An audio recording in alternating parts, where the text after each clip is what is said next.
ঝামেলা করে কোনো সমস্যার সমাধান হয় না, অশান্তিটা বেড়ে যায়।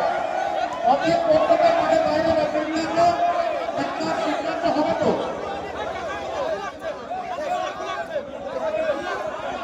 মাঠের বাইরে চলে আসো, অযথা ঘটনাটা করবে না।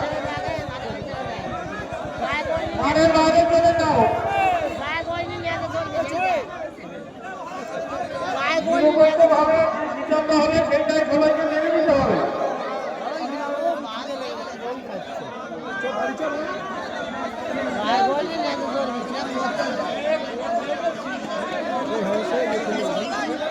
ভাই গাছম্যান আছে, রেফারি আছে, কোনো পক্ষপাতিত্ব হয় না কেন, যেটা হবে সেটা মেনে নিতে হবে সবাই। হটকারী করে